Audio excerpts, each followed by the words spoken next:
Hello my dear friends, welcome back to the channel. I am Patrick God and thank you so much for watching already. Now today we are going to have a look at the file upload with Blazor WebAssembly and the .NET 6 Web API. Now there are tutorials on my channel and in my courses where we already upload images, and for that we used base 64 strings, meaning you would select one or more image files from your hard disk and then we would turn them into base 64 strings and store them in a database table then. But today this is different. Now you can choose any file you want and upload it to the server, and then on the server it will be stored as a file. Now the idea behind all that, I got that actually from the official Microsoft documentations. You can also have a look there, but here in this tutorial I removed lots of stuff. I'm also talking about that in the tutorial then itself, but maybe you skip this intro here and that's not that nice. Well, you won't see me here now, but still I don't think this is really nice. Anyways, what we are going to do is we will remove the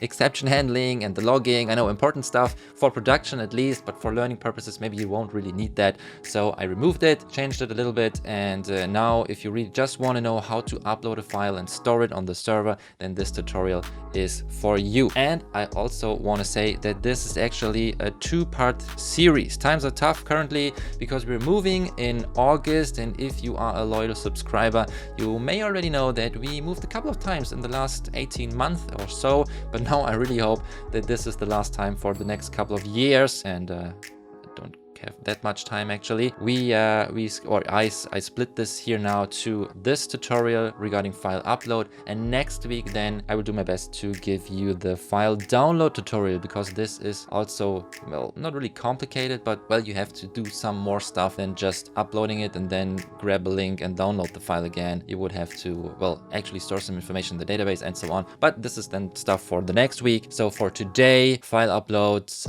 with Blazor WebAssembly and the .NET 6 Web API. Alright, and long story short, if you like this tutorial and learned something, you know the drill guys. I would really appreciate it if you click the like button and subscribe to my channel. Don't forget the bell icon, it does make a difference. Thank you so much. Also, if you want to get more .NET stuff in your inbox and upcoming online courses, early access to these courses like the .NET Web Developer Bootcamp, then the newsletter is definitely something for you, so please check this thing out. And the last thing, thank you so much for all the coffees and teas. You see, I'm a guy who forgets to bring back the cups.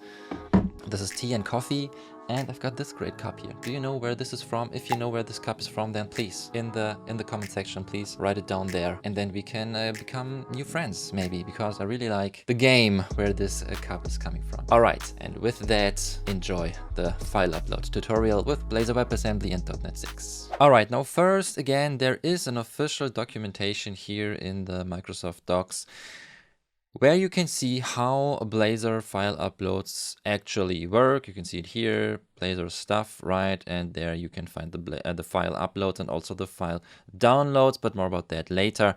Now here you see that we've got this this function here, for instance, and also this component, and we will use parts of that, but I removed a lot of it because here you see lots of logging and also exception management, right? And I know in production you should really use that, but if you are here to just learn the fastest way to upload files with Blazor WebAssembly and the Web API, then please keep watching. This is the video for you. But again, for production purposes, maybe you should also add logging and exception handling and so on. So this just as a side note. So now let's switch to Visual Studio, and here we create a new project, right? So the recent project templates say we've got a Blazor WebAssembly app. Let's do that. We call this now Blazor file upload. I guess that's a good name. Click next. We use .NET 6 and ASP.NET Core hosted, please, because we want to upload it to a server then later on. Well, here we are using just the local machine for that, but the way would be the same then if you deploy this to a server. So please ASP.NET Core hosted to get also the Web API. So let's create this. There we are. All right, we've got our, you see it here, the client project, the server project, and the shared project. And let's actually just start it so we can see what we've already got. And then we will change our default application here. Now in a sec, I hope the application starts. There it is on my other screen. And now what I want to do really simple is on this index page here on the home page, we add the input file control and then also some code, of course, some logic to do something with these files. So back to Visual Studio and open the pages, and here's our index. Let's just remove almost everything. Maybe yeah, the page title can be upload files, and the same for the header here. All right, and now let's first simply add the input file control. It's simply called input file. We give this thing already a function, meaning as soon as something changes here, as soon as the user selects one or multiple files, then we call a certain function. Of course, we will write this function in a minute. So on input file change, for instance, and let's also add the multiple attribute here. So this means that the user can choose more than just one file. And now let's add the code block already. And in here now, we add our private async task on input file change. And this gets an argument input file change event args. That's the one. This is our event. And this is now the function. Now let's see how this looks already. Maybe we can just restart the application and then switch here. All right, upload files, no file chosen. Now we can choose some files, and for instance, we choose one file, or we can of course also choose more than just one file. Nothing is happening here, of course, because we haven't implemented anything now. Now regarding the logic of this function here now on input file change, what we want to do is we want to, well, first we define, at least they suggest that and recommend that in the documentations, we want to define a maximum file size and the maximum of the allowed files the user can select. All right, so for that, let's just add this here maybe. So we've got a private int for max allowed files, and in the docs they say let's use 3, but in my case, why not the max value of the integer type. And the same for the size. So let's use long here. So long max file size, and again you can do something like 1024 times, and then whatever you want to have here as maximum value for the kilobytes, megabytes, whatever, or you just use long max value for learning purposes only, please, right? Okay, and with that now we can use that in our functions, or in our single function here on input file change. And the first thing we get is we want to create a content, and this is a form data content in essence. Use the using statement here, var content new multi-part form data content, right? And this form data is then sent to the controller, to the web API. But first we have to fill in this content. So set something in there, and this will be our file. And now we use the event here of the OnInputFileChange to get every single file the user has selected. And for that, again, we use a for each. So for each file here in our collection, the collection now is event, and then get multiple files, and then here max allowed files. So if you really want to use only 3 files, for instance, then you have to set this value there. And now with this file, the first thing we want to do is we create a new stream content. So the file content here is the new stream content, and to get that, we open a read stream with the maximum file size. So you see, of course, max value of long is maybe a bit too much here, but it works for, again, this tutorial. After that, we want to set the content type of the file. So file content, headers, and our content type is new media type header value. And let's use a new namespace here. All right.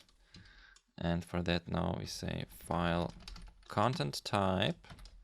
Okay. After that, we want to add the file to a list because we want to do something with this list. And this list actually only consists of the file names. And when we get this list, what we want to do then is we want to display the uploaded files here in the HTML, in essence, on the page, right? So the user then gets a little bit of feedback so that he or she knows that the file was actually uploaded. So first, let's add this new list. So private list of strings, simple as that. Call this file names. And this is simply a new list of file names, of course. And now down here, we just say file names. Get some room here, file names, add file name. All right. And then we set our content. And for that, we say content add. And then here, the actual content is our file content. We can give this thing a name, and as they say in docs, let's just use something like files. Almost. That's all right. And now down here, we also again set the file name with file dot name. And only one colon, like that. All right, and we would use this then to actually display the file here in the HTML. And also after setting this, we would make a call to the web API where we really want to save this file then and upload it to the server. But first, let's change the HTML real quick. So in here, we want to display the files again. So with if and then file names count. First, we check if there are any files at all. And if there are, we just say, let's add an unordered list. And again, for each file name here in our file names collection, we add a list item. And in here first, we just say, this is our file. All right. So this should be it for now. And now let's just see what is happening when we run this. Yes, you want to rebuild and apply the changes. There we are, I hope. Select everything. And these are now our files. All right, so we've got this at least. And now the next step really already is uploading the actual file. Now the first thing we need here for uploading the file is not already the controller. First, we need another class, another model, and in the docs they call this UploadResult. Maybe you can have a quick look here in the documentations. Where is it? There it is. So you see here UploadResult. This is the class, and maybe we can find it. Where is it? There it is. Right. So here they say, okay, they have a flag for is this file already uploaded or not. And then we've got a file name, a stored file name, and this is interesting for us, and an error code. So what we will use is only these two here. Again, exception handling and so on. Please do that in production. But here for this hopefully quick tutorial, we only need these two, because the idea behind all that is that we've got the original file name and we've got a stored file name. And what Microsoft wants here to do is to make this a bit more secure. We will create a random string, in essence, for the stored file name. So with the original file name, we can't do any malicious stuff like overwriting, for instance, a file that already exists. So let's just use this approach as well. And later then with the file downloads, I can already tell you that, to be able to get the real file, we have to store this information in a database. But this is done in the next part of this little series here. So first, just the upload result model with the file name and the stored file name. So back to Visual Studio, there we are. We create a new model here, a new class. We call this simply upload result as well. It is a public class. And in here now we've got first our file name and then also the stored file name. All right, and with that then we can create the controller. So in our solution explorer, right click the controllers folder, add new controller this time, and we create an empty API controller, right? So no generated code whatsoever, just an empty controller. And let's just call this our file controller. All right, and the first thing here we need is the constructor. Well, why do we need the constructor? In essence, just to get the current environment, because with the environment we get the content root path, and then we know where to store the actual file. So first ctor, this is our file controller constructor. In here now we want the web host environment, call this env, and we create and assign the field and also add the underscore here because this is a private read-only variable and I like to do that. I know I can configure Visual Studio for that, but I didn't, so please bear with me here. And the next thing now is already our controller method. It will be a post method. So this is not HTTP get, this is HTTP post, and it is a public async task action results, returning a list of upload results. And of course we need the namespace here, and let's call that upload file with a list of iForm files, and we call this files. See that? This is the content, the form file we will use in the client. All right, now when we got that, first our list of upload results, because this is what we want to return, call that upload results, new list of upload results. This works. And now for each file you want to do something. So var files in file and files, like that. First the upload results, again a new upload result here.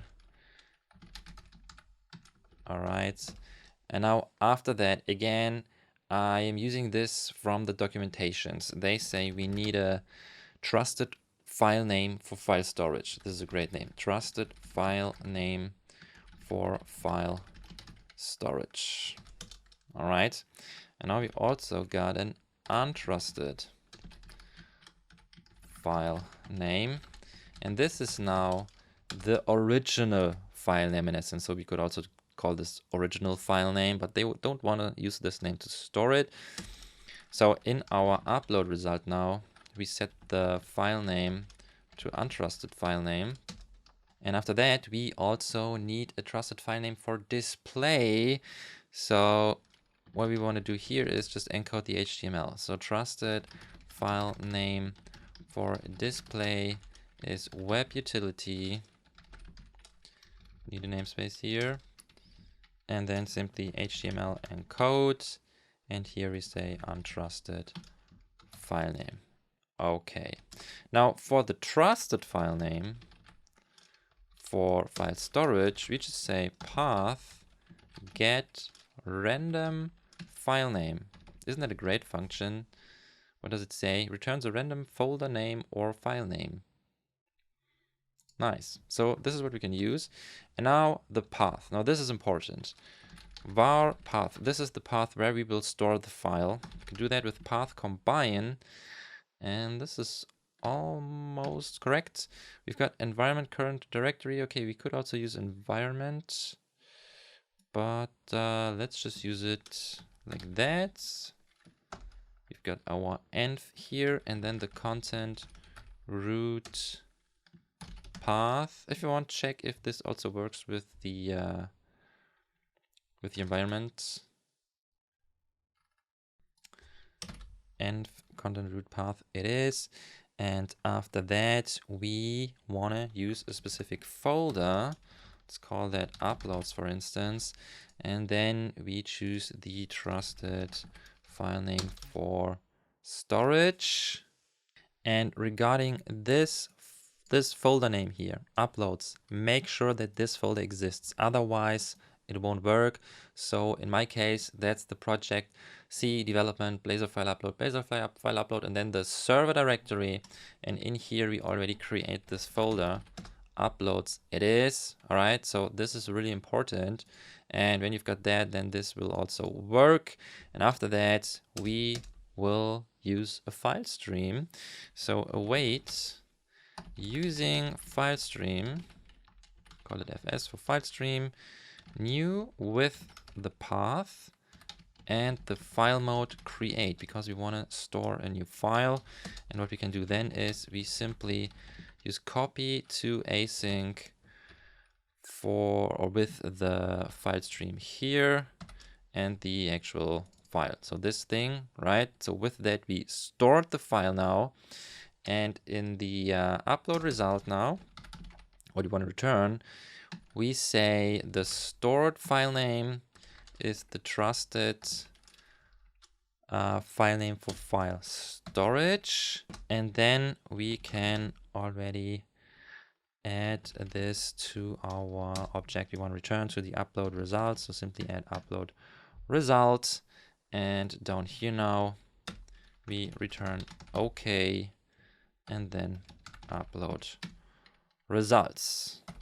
All right, and by seeing this, I'm not sure why we actually implemented or added the file name for display, but still, this should be it, I hope. So let's just recap this real quick. We've got our controller here. We are using the iWeb host environment to get the content root path. All right. But first, when we send the form file to this upload file function, we first create our return object, and then for each file we got here, again, we create the return or part of the one return object here for the complete list. Then we also have a trusted file name for file storage. So this is just a random file name that is then secure, and this is then used to store the actual file. You also won't see the file name extension, so you don't know what the type is when you just look at the file. Then we've got the untrusted file name. So this is the actual original file name. We store this as well. And here, this is the first thing we store in the upload result. This is the original file name. This not really necessary here, it seems. Then we've got, again, the random name for the file that is then stored. And then the most important thing maybe here is that we get the path with content root path and then a folder you like. Make sure to create this folder and then also the new name for the file. And then we, with these lines here, we create the file and store it then under this path. And in the end, we also set the stored file name here and add the upload result to the complete list and return everything. All right, so this is now our controller.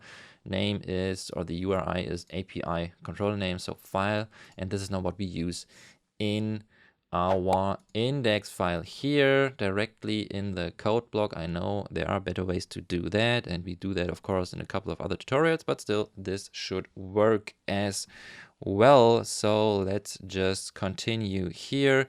And after we added the contents now and after the for each, we make our call. So the response then is await HTTP, and of course we have to inject something here, and that would be the HTTP client. So let's do that real quick with add inject HTTP client call this HTTP. With that, now we can make our web API calls, our web service calls. And in here now, what you want to use is the post method, post async this time. Simply the URI is API and then file. And here also we send the content now, all right, the form content. Okay, now our new upload results then. So what is returned is upload results, await response, and then the content, and from that read from JSON async upload result. Need the namespace here.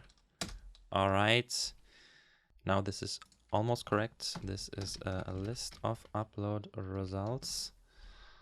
And after we fix this little thing here, now let's also add these new upload results to the upload results we already have in our application, right? So maybe the user already added some files and we displayed them already, and then the user added some more files. So let's just add them then again and don't overwrite the complete list. So with if a new upload results is not null, we check if, well, they are not null, and then we say upload results.